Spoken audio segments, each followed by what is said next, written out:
Vince Hurtado here. Gonna bring you another video. About a week and a half ago, I released a video on modifying your punch hooks and flipping hooks, and I had great reception. Thank you all so much. I had fun making it. You know, it's something that I just love tinkering with. Anyways, I got a lot of questions on which rod do I use when I punch and when I flip, and I thought, you know what?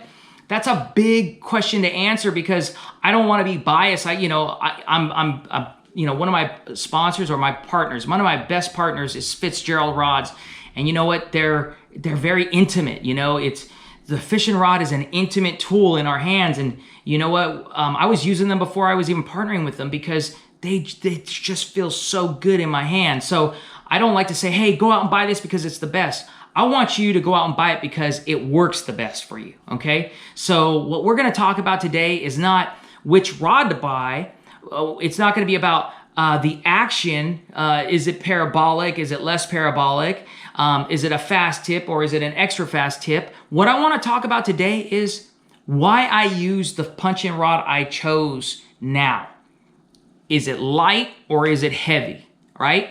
And this is key, guys, and it's the most overlooked piece of the solution. When you figure out this solution, you have the aha moment and you realize your fish catching percentages have gone up, okay? So today, gonna have a little math lesson, okay?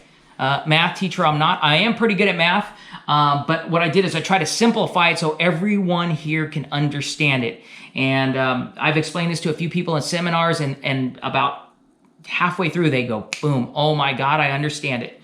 So what we're gonna talk about with punching and heavy flipping into cover is gonna be force, right? Force is the key factor when we're setting the hook and we're trying to move an object, the fish, from a still position, right? We want, well, I'm gonna back up. When I whack a fish, I wanna hit them and I want them to be like a fainting goat. You know, I wanna whack them so hard they don't know what hit them, and they come through that freaking mat, through that forest, nose facing me, and I can just keep cranking them in, okay? Force, that's what I want, right? I don't want to hit them and them go, what was that? And then all of a sudden I'm trying to move an 8 or 9 or bigger pound fish through it and they're already gone sideways on me. Once they get sideways, done. They have eaten your lunch. And you'll be lucky to get them out, okay? So force equals mass times acceleration. This is Newton's second law, guys. Bet you didn't think you were gonna have a math lesson today. But I'm gonna keep it really, really simple, okay? Our ultimate goal is to create maximum force, right? So let's use 2 pounds. I know that the rods don't weigh 2 pounds, but we're gonna use 2 pounds, right? We're gonna say 2 pounds rod times 50 miles an hour, the hook set. We're gonna say we move it only 50 miles an hour, right? The force would be your weight, your mass times your acceleration. Your force would be 100 N. Force is always measured in newtons, okay? Now, how do we achieve 100 newtons if we lighten the rod, right? If we lighten the rod by half, that means we have to increase our acceleration by half to get the same force, okay?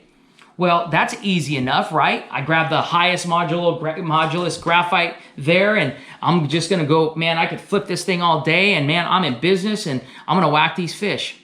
It's not that easy, okay? It's not that easy. Remember, what we wanna do is find the closest solution that will give us the most force. You know, back in the day, I'd use other manufacturers' rods that were light and felt good in my hand. What I do now is, the first thing I do is, yes, I put a reel on it, okay? The second thing I do is I put it in my hand, and I wanna make sure, because I have smaller hands, I wanna make sure that the combination feels good in my hand, okay? And I can feel everything with it. And when I mean feel, I'm just talking about my fingers, okay? I'm not talking about the sensitivity. I'm talking about just everything with my hand feels comfortable, okay? Then the next piece is gonna be how it feels in my arm and hand when I'm punching, when I'm flipping, okay? Everyone that I've talked to goes, Vince, I want that lightest rod I got, you know, because it'll fatigue me. And I tell them, not me. Go lift weights, buddy, because I want something with a heavier mass, okay, to achieve maximum force, okay? We're gonna break from this for just a second. We're in a bar, okay? Not me, right? Not me.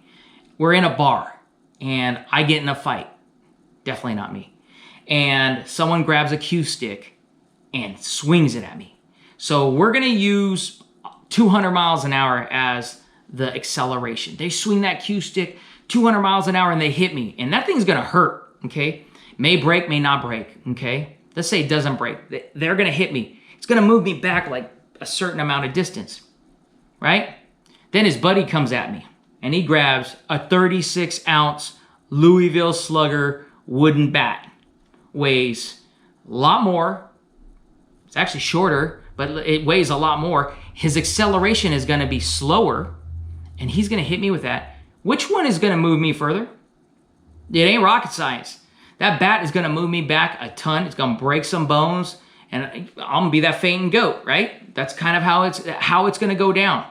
Okay, so I'm not saying you need the heaviest rod. What I'm saying is even with the lightest graphite rod out there, the highest modulus, versus the heaviest modulus graphite rod out there, you are not going to swing that high modulus graphite twice as fast as the heavier rod. It won't happen. So you have to find the happy medium, okay? So what I've done, again, this is my choice, guys, and I would encourage you to really check them out because it's a fantastic product, okay?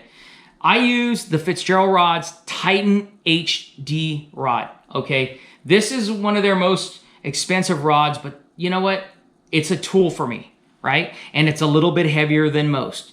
It's parabolic, okay? Not 100% parabolic. I know exactly what I want. It's down to almost the last eye, right? So it's almost 100% parabolic. It's got a fast tip. It's got microwave technology guides in there, right? Small guides. I like that. Okay, it's a complete system. This works for me. Okay, it's a little bit heavier, but that's okay. I want that. I've achieved the maximum force with this rod, and that's what we're trying to do. Okay, they have other rods as well. You know, they have an Okeechobee rod, which is probably their #1 rod out there. I flip with that too. It's lighter, but it's a different application. Okay, I don't need to pull an elephant through the forest, so to speak. So the next time you guys go out and want to purchase a rod, after you put it in your hand, think about the weight. Does it make the most sense? It's not always the lightest. That's the best. Creating that maximum force, okay? Fitzgerald's got a great lineup when it comes to flipping sticks and punching rods. And if you want more information, you know, hit me up and I can possibly direct you to them. There's a lot of local dealers that are going to be carrying them as well.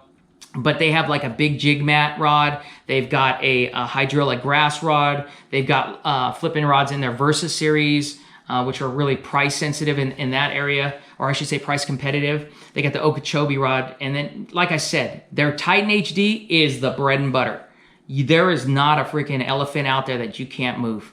So the next time you go out and do that, do me a favor, check it out. I hope this tip helped.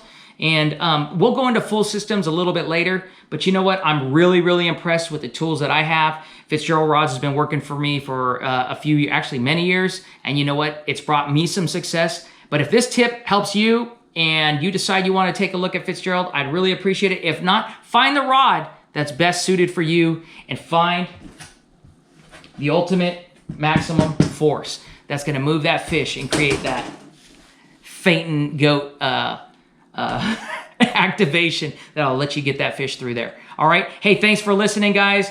I know it was a little goofy today, but you know what? It was just a great topic. Hope you enjoyed the video. Talk to you.